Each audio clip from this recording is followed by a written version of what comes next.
rumours have been spreading throughout the rebel garrisons that the rest of the country has also risen against the British. But apart from isolated engagements in Meath, Wexford and Galway, this has not happened. By Wednesday, rebels from Kildare arriving late to the GPO are warned not to tell others of the almost total failure of the rebellion outside Dublin. Keen to hold out as long as possible, Pearse, Connolly and other leaders keep insisting victory is still possible. The atmosphere was one of subdued excitement and determination, desperation maybe. We talked confidently of holding out for 2 or 3 weeks, of being able to make enough noise to draw the attention of the world to this small nation.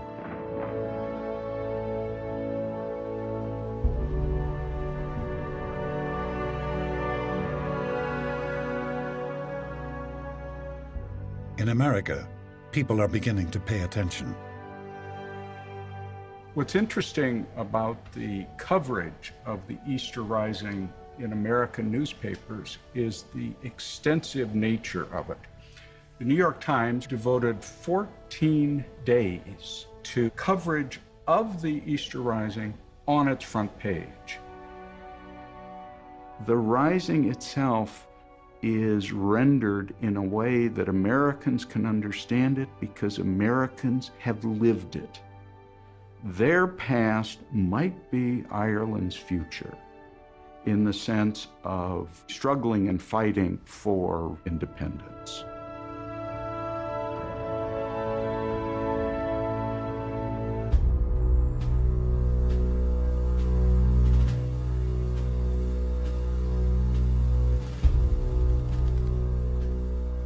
Thursday morning, 150 volunteers under the command of Eamon Cant have been occupying the South Dublin Union since the start of the Rising. This 52-acre complex is home to 3,500 of the city's destitute and insane, making it one of the rebels' most ambitious and perilous locations. Situated to the southwest of the city centre, the rebels' intention is to hold off British reinforcements coming by road and rail from the country. After an initial attack by the British, the rebels are forced back into the vast women's hospital, where Cant and second-in-command Cathal Brugha dig in. 2 battalions of Sherwood Foresters, under the command of Sir Francis Fletcher Vane, enter the Union and attack the rebels.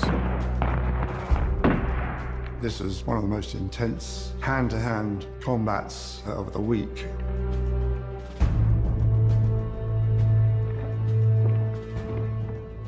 The situation was an ugly one. It was like hide and seek, and many encounters took place at point-blank range. The poor nurses and patients and inmates at a trying time for fighting actually took place in the wards. And it is miraculous how they escaped so well. We fought up to literally 3 feet of the enemy, but everything was bizarre on that day. For we advanced through a convent where the nuns were all praying and expecting to be shot, the poor creatures. Then through the wards of imbeciles who were all shrieking.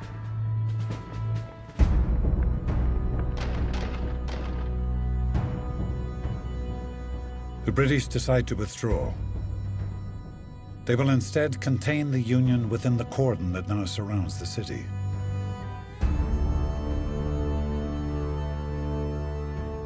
After a couple of very bruising encounters, it's clear that the British forces will not attempt a frontal charge on any of the fixed positions of the volunteers. Instead, what they will do is they will draw a ring of steel around them and basically tighten that ring so that the rebels will eventually see that they have no option but to surrender or die. By Thursday afternoon, the city centre is a battle zone. James Connolly is setting up new outposts in the area around the GPO when a bullet ricochets off the pavement and tears through his ankle. He drags himself along the pavement back to the GPO.